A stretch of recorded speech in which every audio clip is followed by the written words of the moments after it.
sapin, mais cela n'est qu'une image pour commémorer cette occasion-là de la naissance de Jésus. Mais nous savons que notre Jésus, il n'est plus ce petit enfant-là, mais il est un grand homme qui est assis à la droite du Père. Amen. Amen. Et aujourd'hui, si nous avons de la joie, c'est parce que nous nous rappelons de la naissance de notre Seigneur. Quand on se rappelle de la naissance de notre Seigneur Jésus-Christ, nous voyons ce qui avait été annoncé.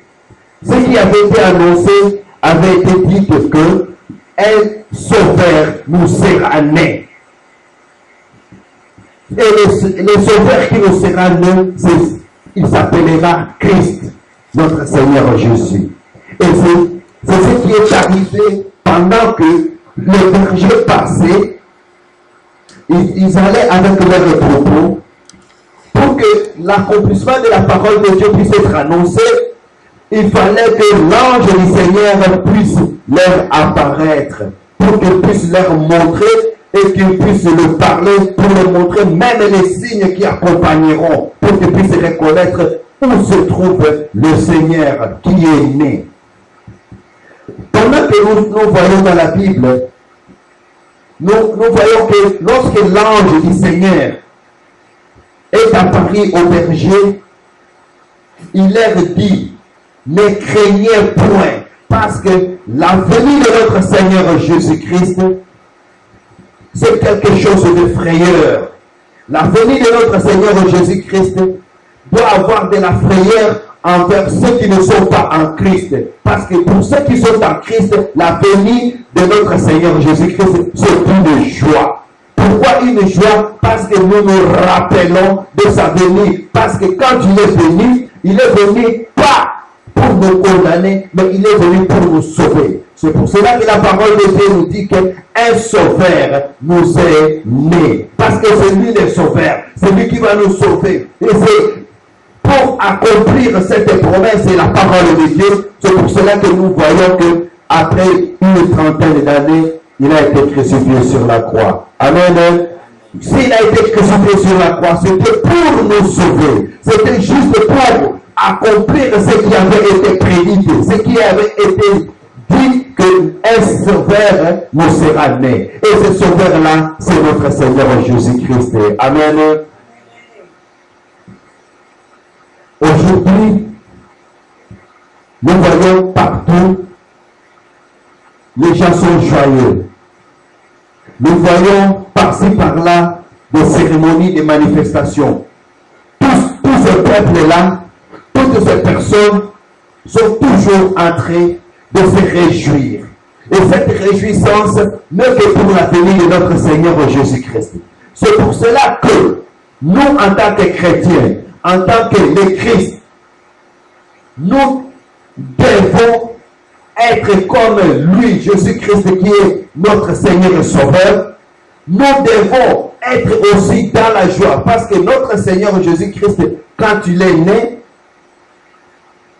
il était venu juste pour nous sauver. Parce que quand Dieu le Père l'a envoyé aussi sur cette terre, il avait envoyé pour un but précis.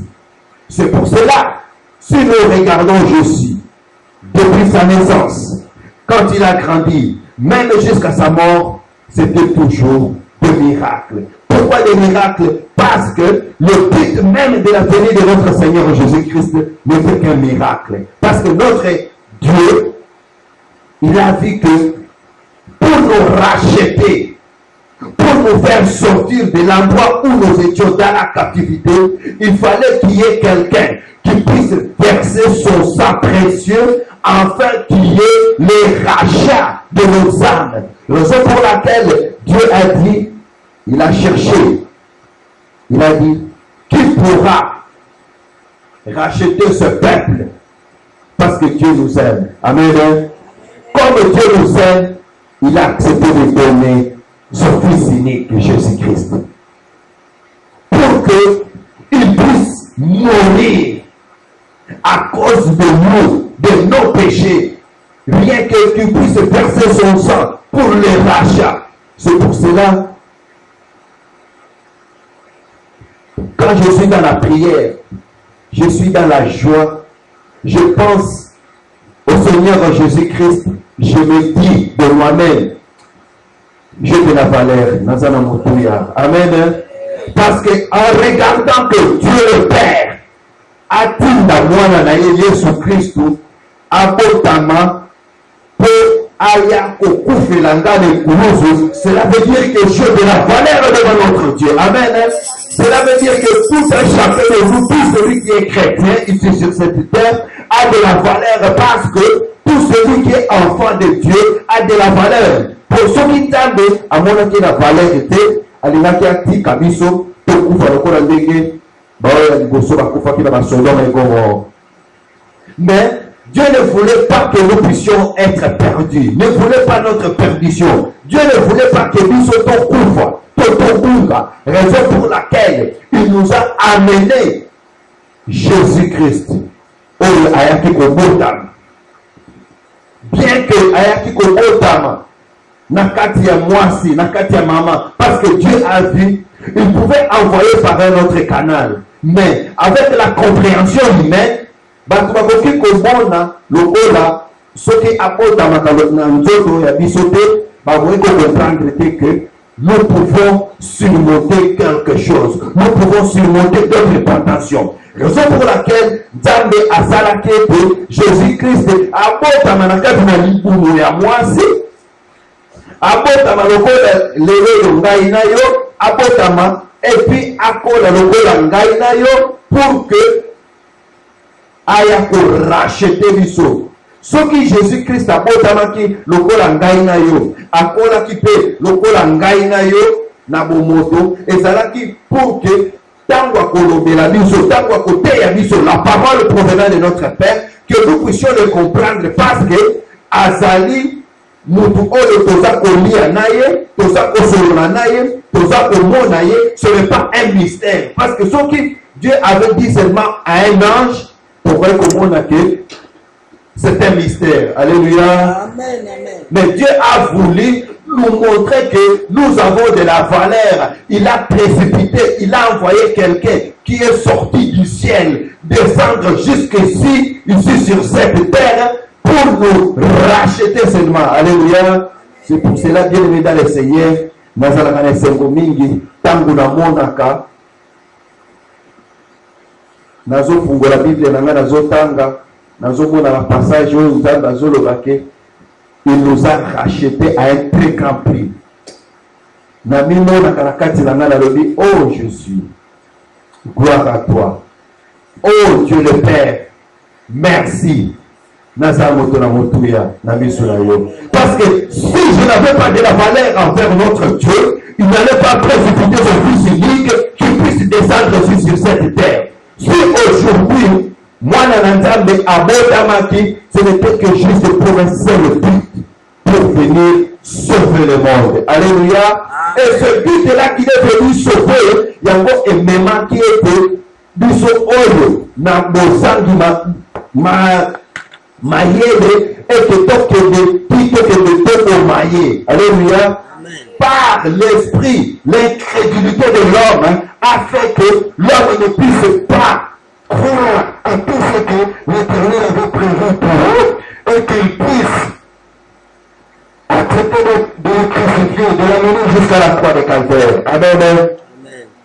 Nango, vous donnez qu'à le Seigneur, na esengo oyo tozali nango ya yo Nzambe na biso Jésus-Christ, comme on appelait l'autre fois le lion de la tribu de Juda. Biso lelo tozali mpo na esengo yango de temps à autre na lobaka oh Jésus.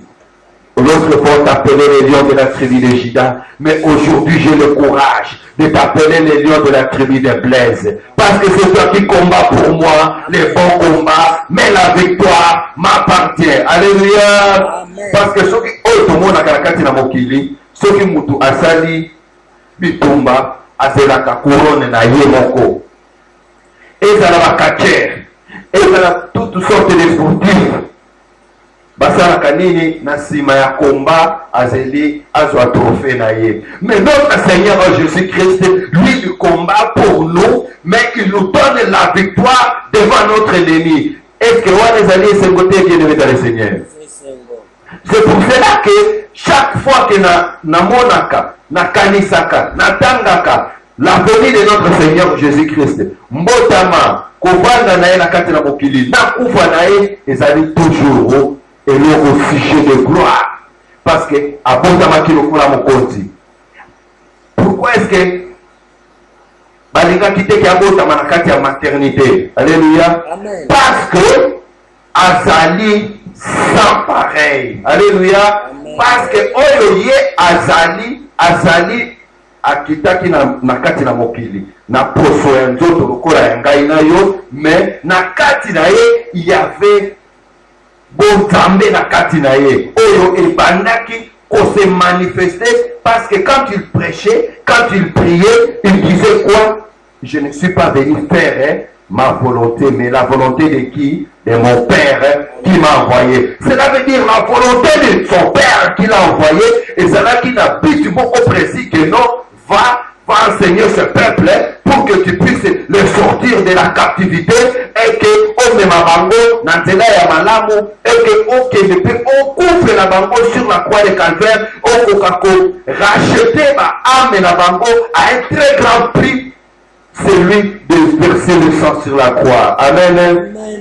Et nous avons vu après kogotama ya Yesu Kristo tangu akoli titango yaki kokufa ayaki kosala nini, ayaki kosonga epai ya papa. Amen.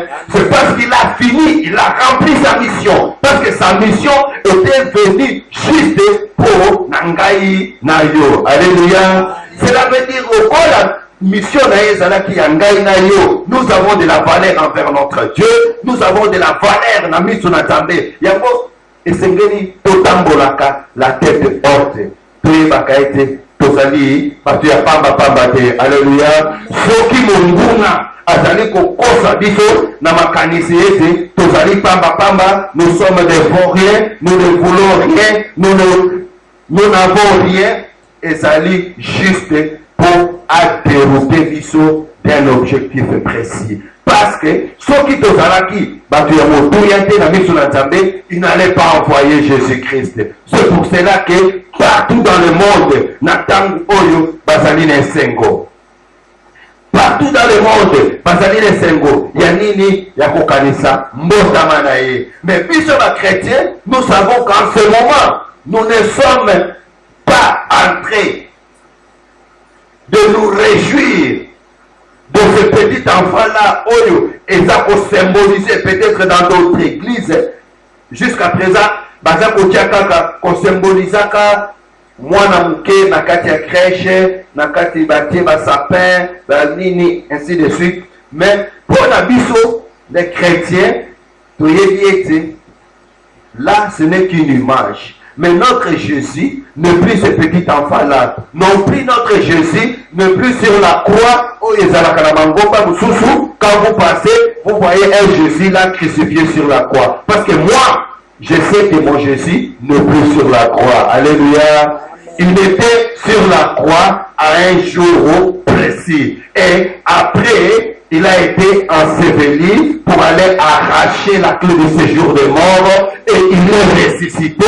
Il est monté au ciel, il est assis à la droite du Père. Alléluia.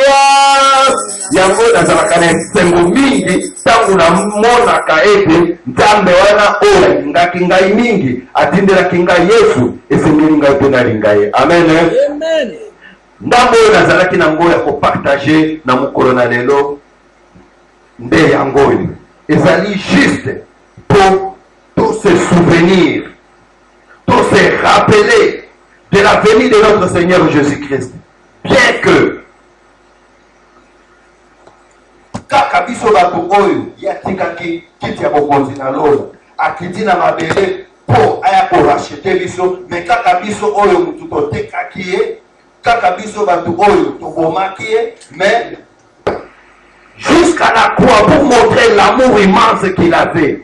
Qu'est-ce qu'il a dit? Oh Père, pardonne-leur, car ils ne savent pas ce qu'ils font. Alléluia. Et nous amour ezali mingi pour nous, l'humanité. Nous devons seulement nous confier à notre Dieu. parce qu'il nous aime, parce qu'il nous a rachetés, parce qu'il veut toujours que biso tokoma kozala na kati na ye. Amen. Nzambe azwa lokumu na oyo nyonso asalelaki biso durant tout au long de l'année, depuis ete tobandaki année 2011 oyo kino lelo oyo makambo ya ndenge na ndenge elekaki, oyo ya ndenge na ndenge esalemaki, mais Dieu nous a épargnés. Pourquoi?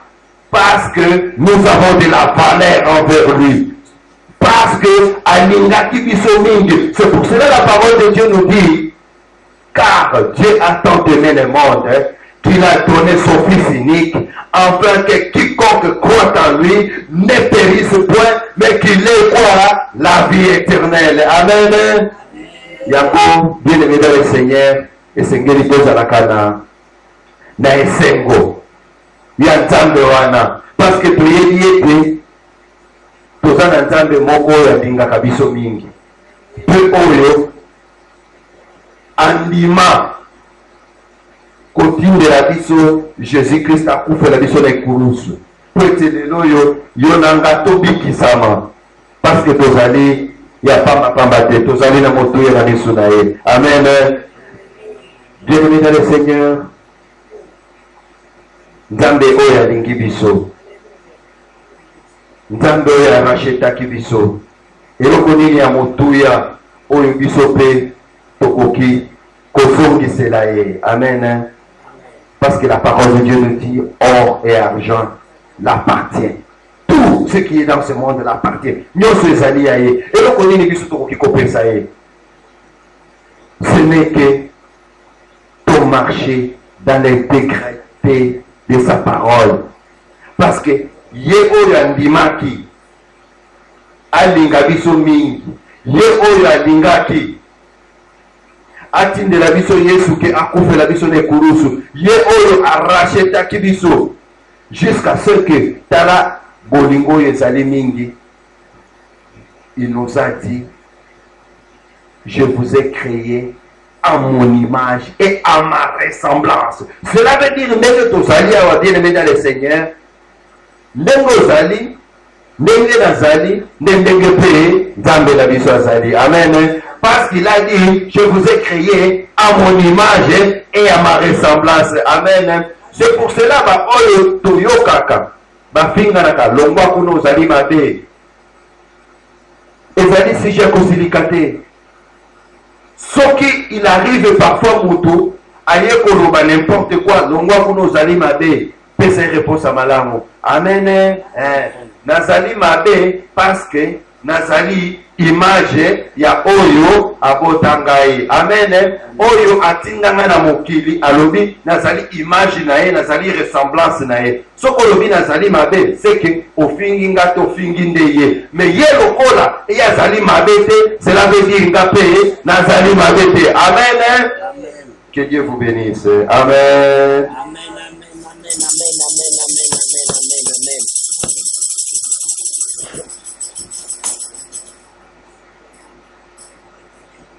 Amen. Amen. Amen. Amen. Amen. Amen. Bolémi. Alléluia. Amen. Alléluia. Amen. Zambe azwa lokumu. Amen. Toza nakati ya Noël. Et toza ba privilégié oyo bamoni le 25 na misu ka. Amen. Amen. Tokoti yango olame. Et signe ya keno le premier pays tokokotango olame. Amen. Amen. Et sujet ya nani na biso to ya mokolo ya lelo ezakaka moko eza nini? Mbotama na Yesu Masia.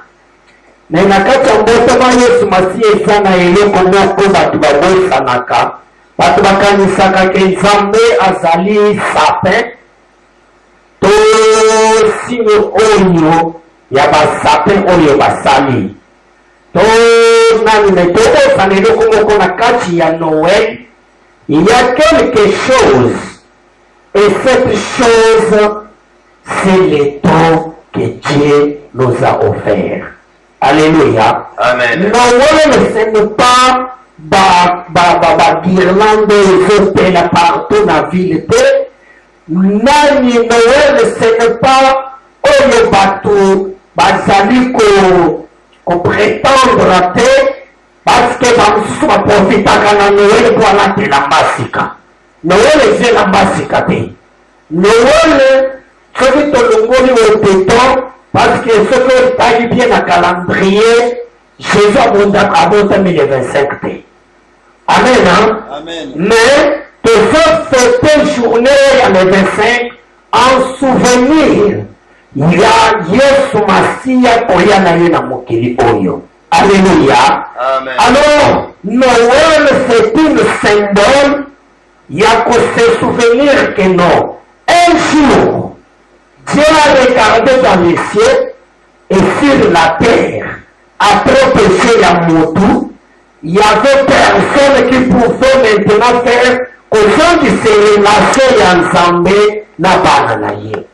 Na kati sikola kosangi sa kosangi se relation ya nzambe na bananaye, yango nde nzambe alobi nachinji mwana na ngai moko Yesu Masiya. Tufungule na kati na mukanda ya Jean 3:16. Eza verset oyo tokoki memo pakotanga parce que tout le monde baza nango na motu. Amen. Amen. Jean 3:16 elobini. Car Dieu a tant aimé le monde qu'il a envoyé son Fils unique, afin que quiconque croit en lui ne périsse point, mais qu'il ait quoi? La vie éternelle. Amen. Jésus a envoyé son Fils unique. Et tangu tozali kofungola na kati na mukanda na Isaïe 9, Isaïe 9 chapitre 5 ezolobani.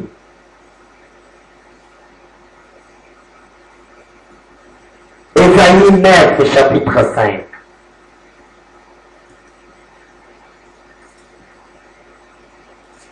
Alléluia Jésus. Isaïe 9 chapitre 5. Je lis au nom de Jésus. Amen.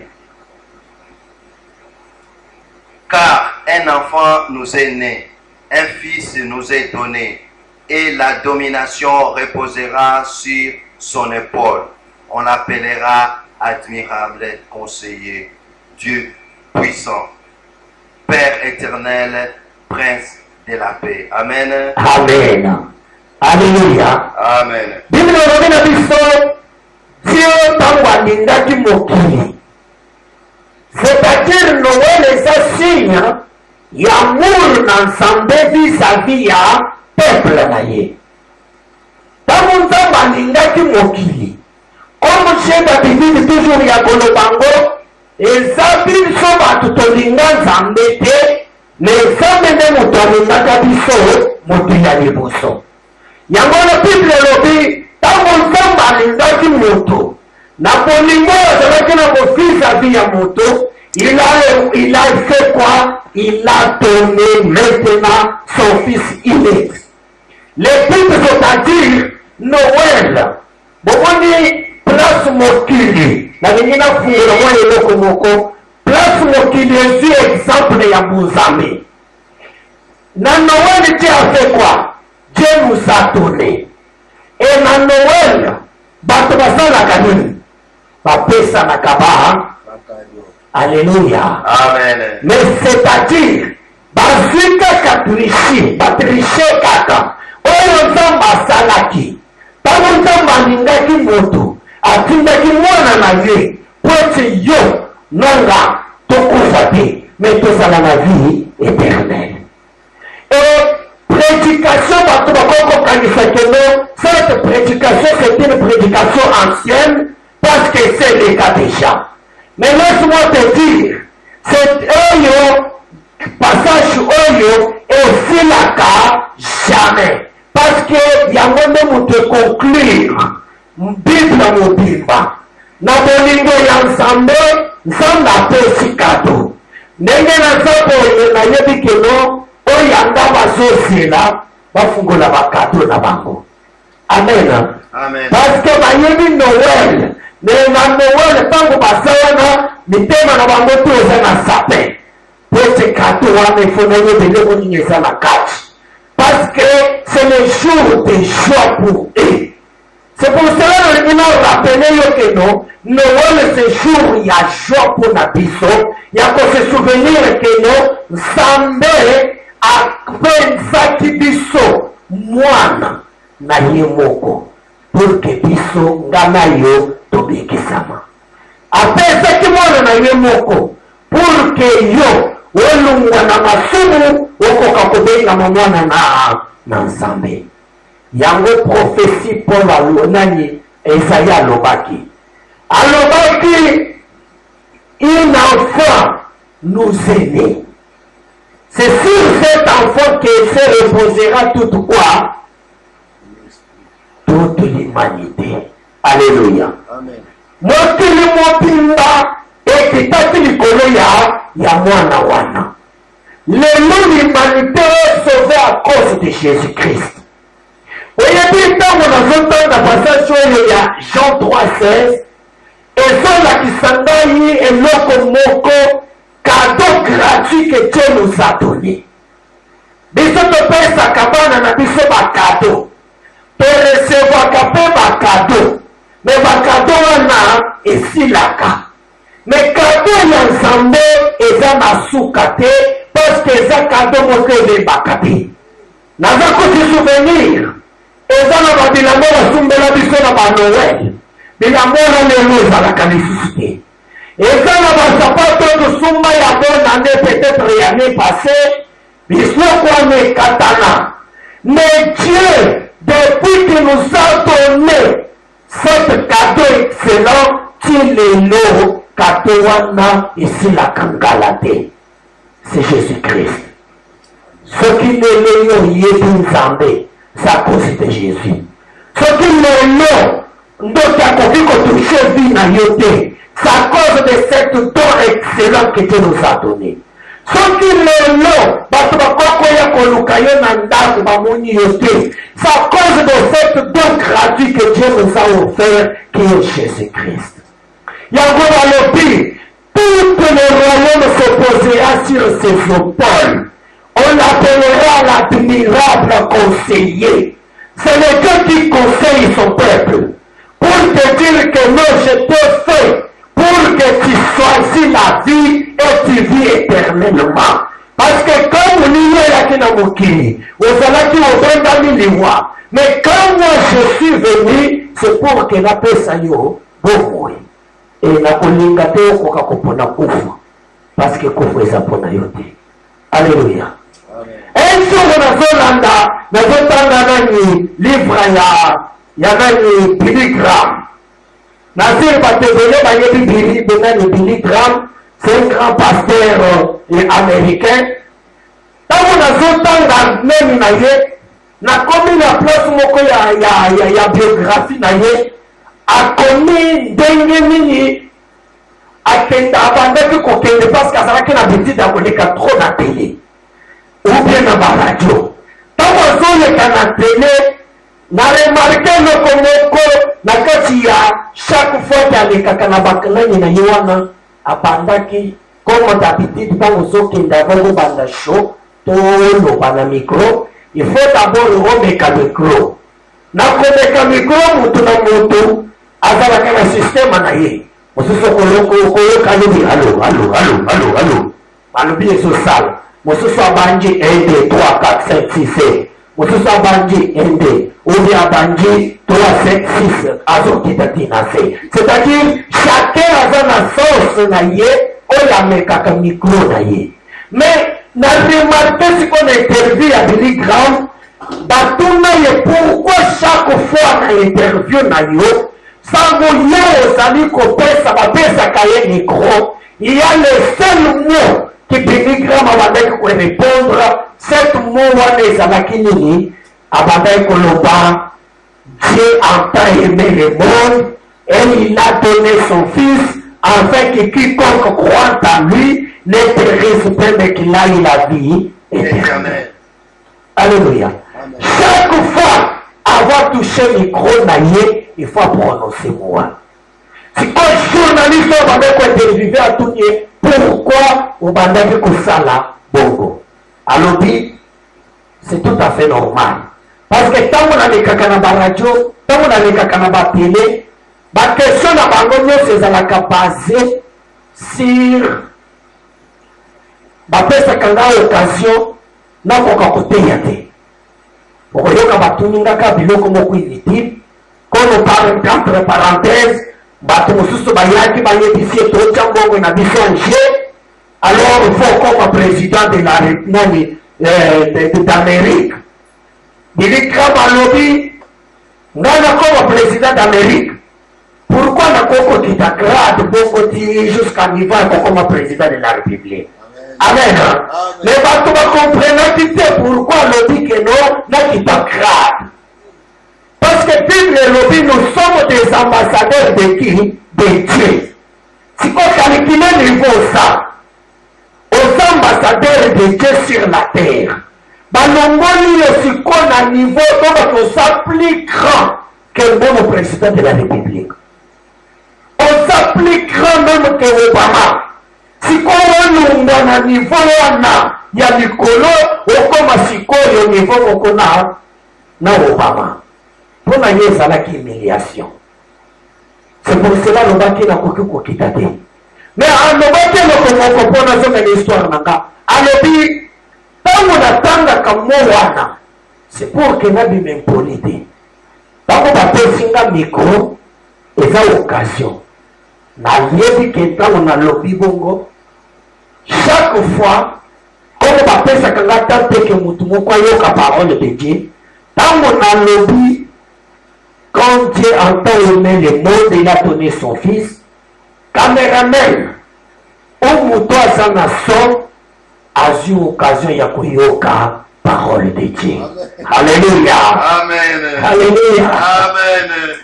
C'est-à-dire, c'est essentiel c'est que nous, n'allons que la télé, mais au moins pas une personne, caméraman qui était na face à face, nanga, a yoki. Parole Yanzambe.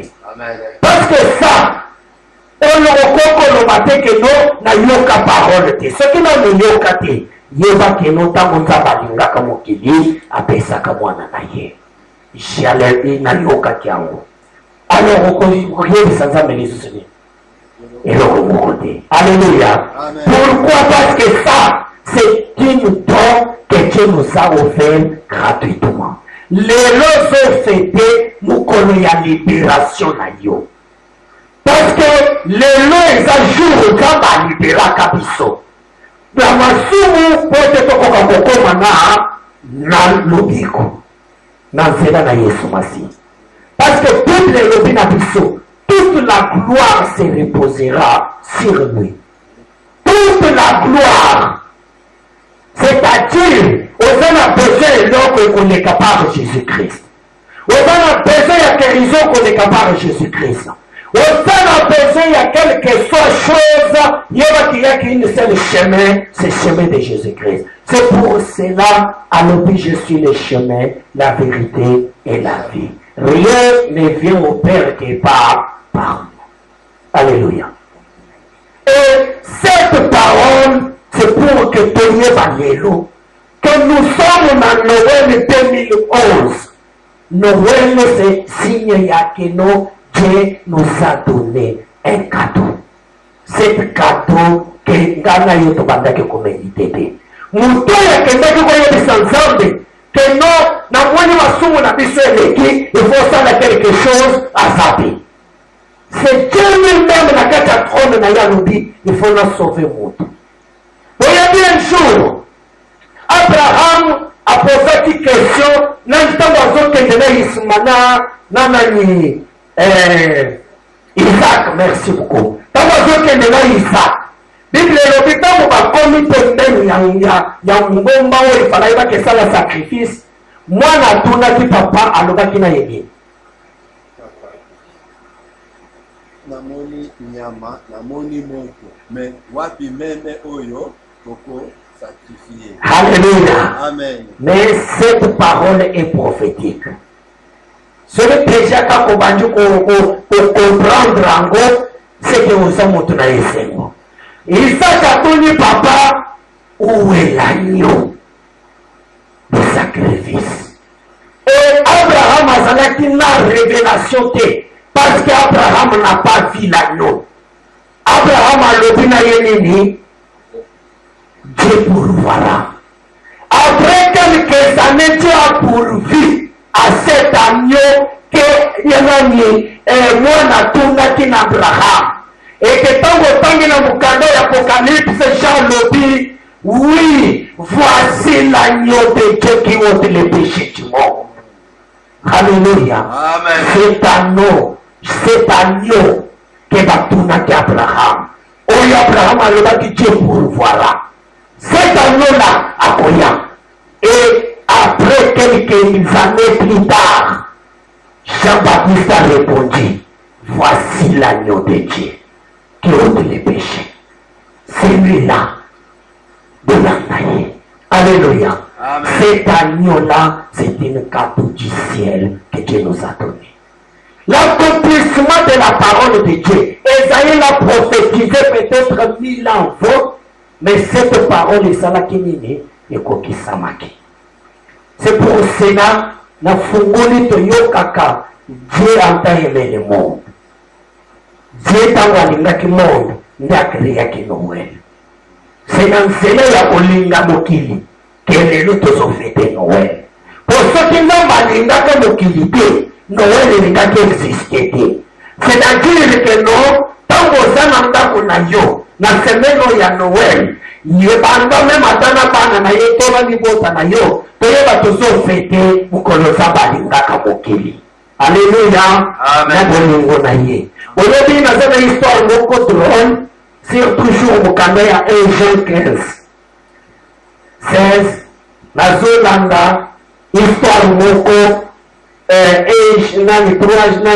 Jean 3:16 pardon.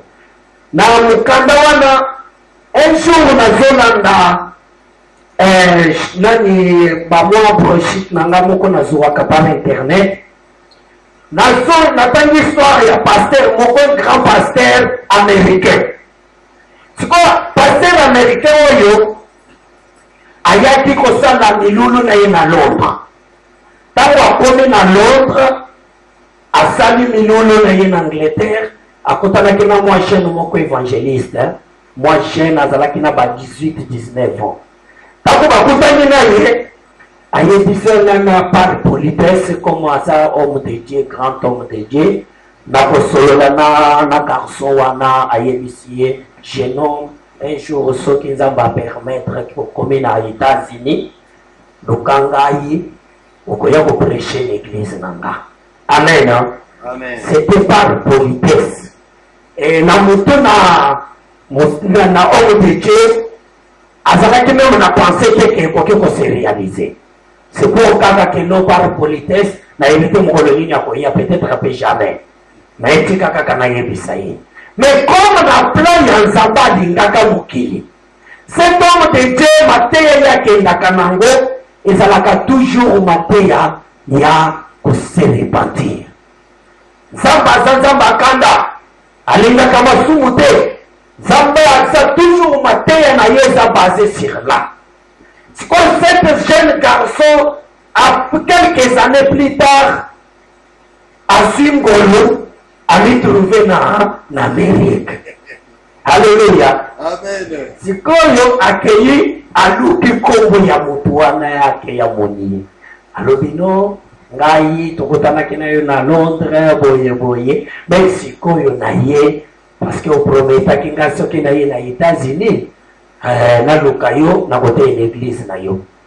Cet homme alobino de toute façon il s'appelle bien naza na croisade na mboka mosusu fona kende kuna pona presque une semaine, croisade une semaine, c'est chaque jour. Mais nous avons dit que l'église, à mon été.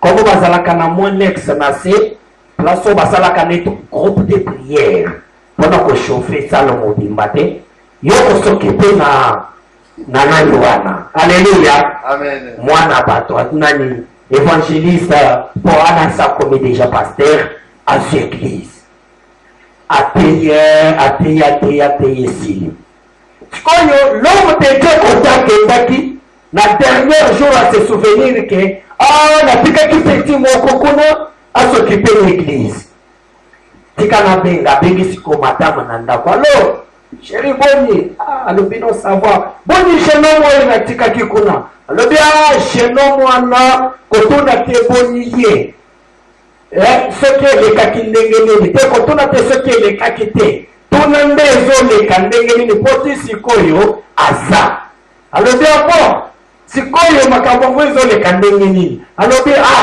tika ndenge eza wana peti atondisa kamwa anexo lotikaki ndenge toza boye sali ya monene azotondisa yango ya mikolo parceke bato baza na place te yalobi yango sikoyo mateya nini yango révélation nini oyo aza nango alobi ce qui est grave c'est qu'ateyaka kaka verset moko chaque jour.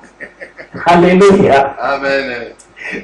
L'homme de Dieu alobi place nazalaki nalobi révélation nini oyo aza nango ya verset kaka moko oyo ekokotondisa sala na ngai ya monene. Mwasi ayebisi ye ateyaka nini Jean 3:16 alobi yango sawa. L'homme de Dieu ezalaki dernier jour azongi ntango azongi ayebisi ase souvenir na pokwana garçon efalaki akende akei mpe na réunion akuti vraiment salle vraiment ya kilite plein bato ti libanda afandi ti pasteur atiki ye asala mosala na ye koma prometaki ye mpe afungoli lisusu Jean 16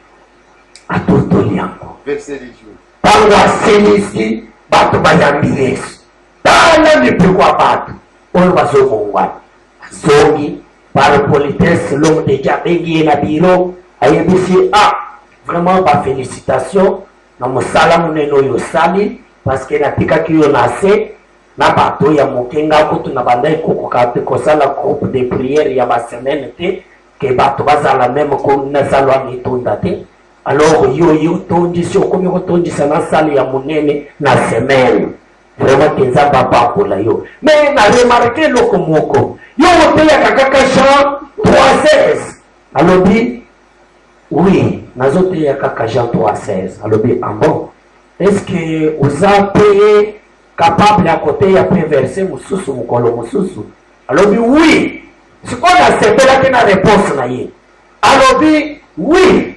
nakokoteya verse mosusu mais avant nakeya yango soki bato bacomprendre nano Alléluia. C'est-à-dire que non, alinga yebisa l'homme de Dieu jusqu'à lelo nanu bayebi amuru ya nzambe te.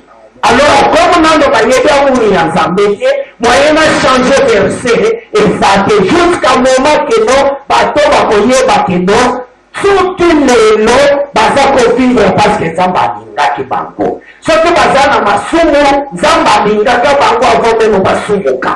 Alors yango atindelaki bango Yesu Masia pour que bapérir te mais bazwa vie éternelle.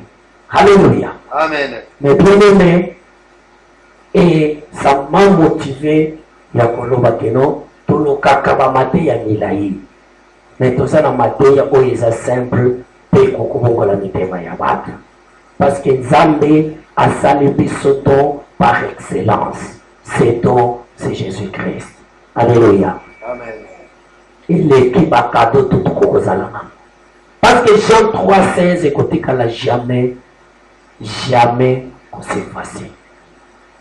Chaque fois yo kobanda kokoma année 2012 au 2025, souviens-toi de Jean 3:16.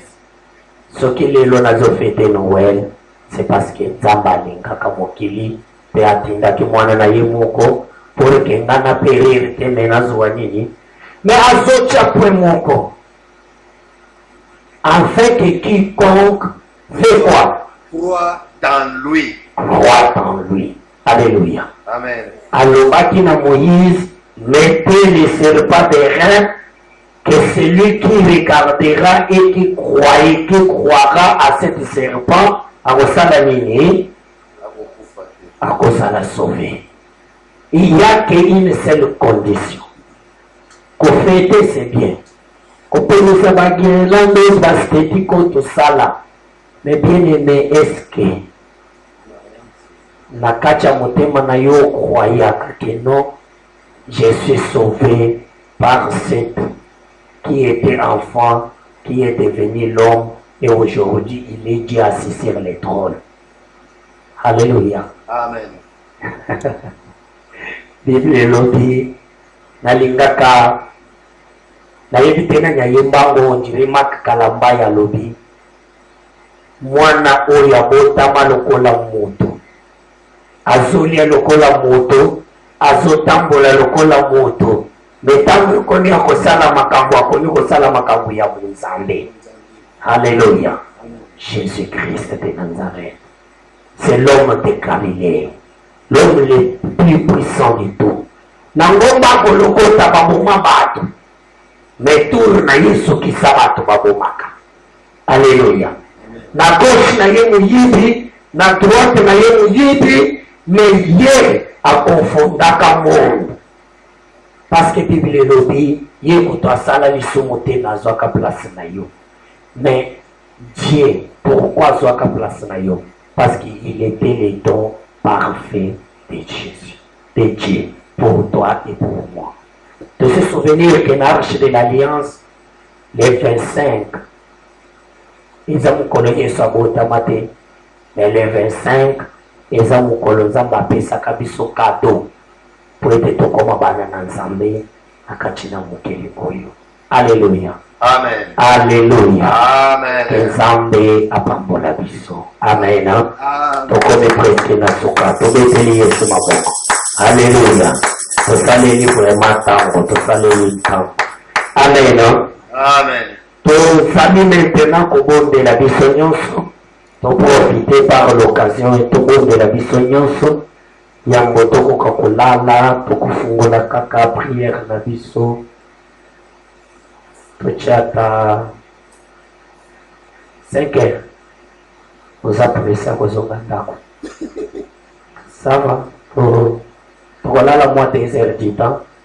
Tufungole tusali prière mbango. Tuzongi na bandako tokina. Ah, kasi yo lobiti.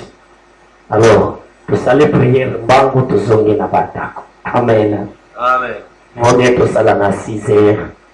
Tusilisa ta 7 heures juste. Tokeyendako tolali momoke ekozala malamu mingi ou bien soki bolingi tosali prière sikoyo biso nyonso ensemble tolali ntango tokolamuka toremercie Nzambe vers ba 6 heures wana tokeyembala moko. Amen. Parce que soki tolali tolamoki tokozala na force lokolo tozala nango sikoyo te tosali moi prière moi 30 même 30 45 ou 1 heure du temps ndenge Nzambe à conduire biso na pesa yo parole au conduire biso. Alors pour que tokoma na kati na présence ya Nzambe tocha ba sujet na biso nyonso na kati ya maboko na Nzambe pe makambo ezobongwa mate tozobongwa nango na vie ya moko na moko parce que jusqu'à là depuis tobandi les retraites na biso c'est basé sur l'église. Maintenant chacun va prendre son temps pour que tokoka kubondela pona libota na ye. Amen. Mais ya do tozali kopesa na Nzambe merci pona oyo asaleli biso travers don gratuit oyo apesi biso na nzela na Yesu Masiya. Ambate bateyi biso mwana oyo abotami na bisika oyo ezalaki conforté me nzoka azalaki mokonzi ya likolo ya bakonzi nyonso me andimaki kokufa andimaki kobotama na bisika ya bibwele bisika oyo banyama babotamaka abotami nzela moko na banyama me nzoka azalaki na mutuya na miso na Nzambe. Alléluia. Yango wana tokotombola limongo na biso kopesa Nzambe merci topesa nde Nzambe merci mpona Jésus Merci pour la ton oyo pesa biso fele pour que notre église ekoka ko revivre encore. Merci pour le 25 oyo botisi église Arche de l'Alliance Sika pour cette église oyo kende liboso. Na kombo na Yesu tout le monde au nom de Jésus-Christ. Prions maintenant au nom de Jésus.